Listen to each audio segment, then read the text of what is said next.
Hello, guys. Sorry for the small hiatus. I've been kind of held back from doing some videos lately because life and stuff. Um, but recently, there's just been way too many crazy stories to truly keep up. It almost seems like virtually every single day you'll have some crazy thing that happens, and you just have to deal with it because that's reality now.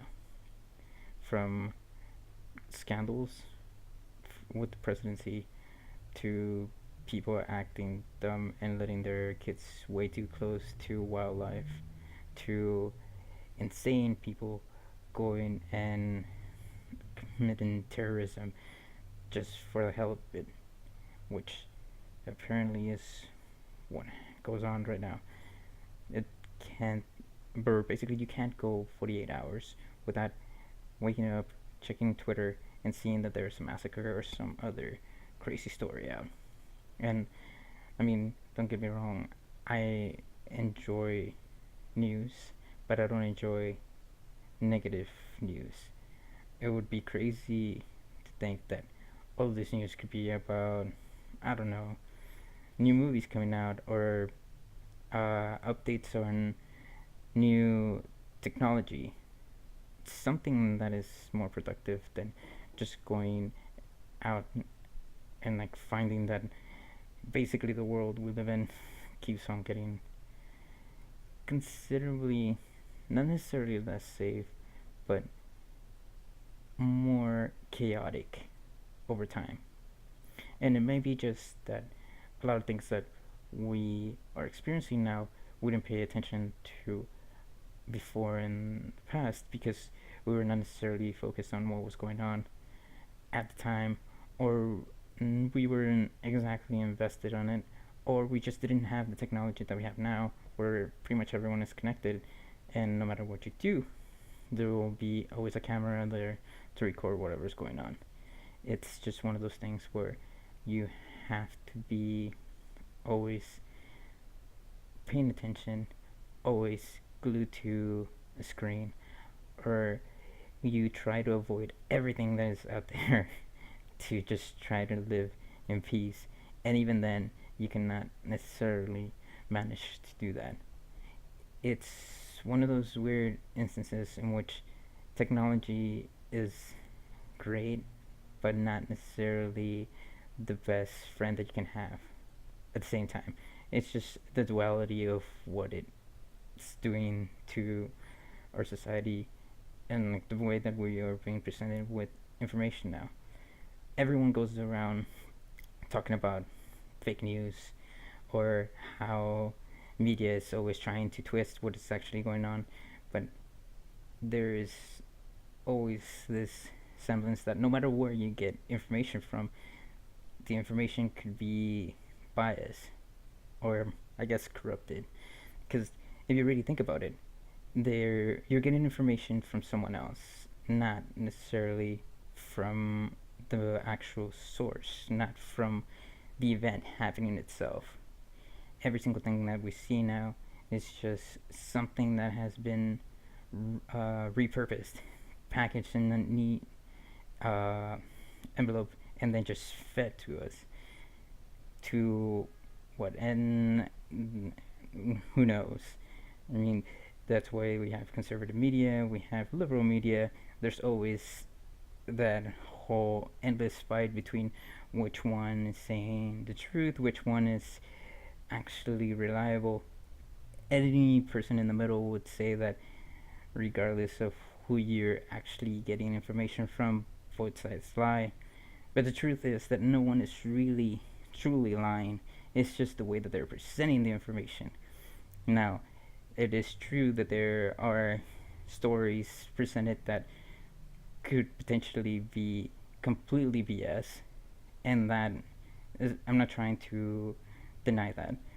The thing is that if you simply assume that all media is biased, but not necessarily worth listening to, then you pretty much isolate yourself from anything else, and then you run the problem of just pretty much being stuck in your little bubble where you're trying to shield yourself from the reality of things that are happening in the world. It wouldn't seem correct to try to better yourself or better any situation in which you're involved with by simply putting off any new data that contradicts what you believe. Although it seems to be the norm now, because regardless of what is going on, that is how we tend to process information. We have our own little echo chambers for uh, Facebook or any other social media, in which you basically just put on all the friends or all the people that we want to deal with, and the people that we don't care about or that we find annoying, we just get rid of, because in our view, we or in our eyes, we see them as just being a distraction and not being something that we were want to deal with, or not necessarily something that is worth our attention. And perhaps the worst thing of all, we don't think that they have a good point or that they even should speak sometimes. Dissenting opinion is just one of those things that is not necessarily valued and is not necessarily actually appreciated, because as soon as you have a different view on anything, you'll be considered, I guess, an instigator or just a kook, someone that could not potentially carry any weight on the actual ideas that that person has. It's just mind-boggling to think that there are so many people out there right now that get to connect with everyone, but because of the way that we process information, we just filter the few tidbits from people that we want to listen to, and then everyone else we just shut out. Everything else that we get exposed to, unless it's directly or we have direct contact with that thing, we pretty much say that it's completely bogus. That is why we have such a big problem with understanding scientific papers or any advancements that pertain to climate change and global warming. The fact that we, as a whole nation, do not necessarily see all of the actual data or all of the direct effects of what is going on blinds us to the truth. Because it's a lot easier to just say, oh, it's getting colder in some part of the country, or there is more snow, or there is a huge spike in temperature in another part of the country. Localizing and observing the effects of something that is happening, like climate change and global warming, is a lot easier to see if you experience it. But if you're in the comfort of your home, wherever you may be, and you don't really get to see what is going on, you pretty much just put that aside. And it's this egocentric view that pretty much stops everyone from seeing or acknowledging that that is a problem. Not so much that you want to be an egocentric snob, or anyone else for that matter, but it's the way that we interact with the people that actually present this information.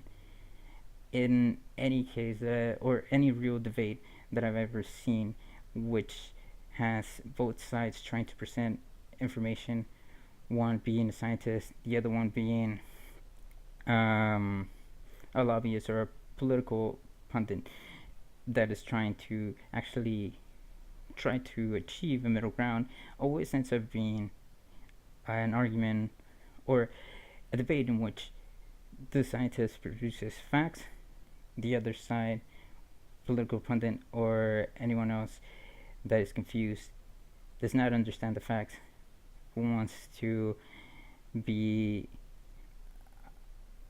pretty much more related to with whatever is going on, but because there is a gap in the actual communication between them, you end up just confusing or exacerbating the other side. So all scientists tend to look um, way less favorably to the rest of the people because they are producing information that is not accessible for everyone else, and by doing so, they're pretty much isolating themselves. So if you believe in whatever scientists are telling you, then you're just being brainwashed because that is how science works. And if you believe on the same way on the other side, if you believe whatever the political pundit or whatever source you're getting your information from, you believe what they are telling you because they are normal people that can relate to you because they don't know science or they don't believe in the particular science that is being used, then they'll just automatically also be labeled by the scientific community or anyone else who understands a little bit of what is going on as being brainwashed. So it seems like there is no way that anything can really move forward, at least from where we're at right now, unless there is more dialogue. And that's actually why I appreciate a lot of other YouTubers too, where you just open up the books to everyone. You open up the lines of the dialogue to where you can reach or use the reach that you have to be able to see both sides of the spectrum and understand what people are thinking and what people are how people are seeing ideas develop. It's just one of those things where you can't just necessarily get to everyone because of the whole echo chamber idea, but it is a good first step.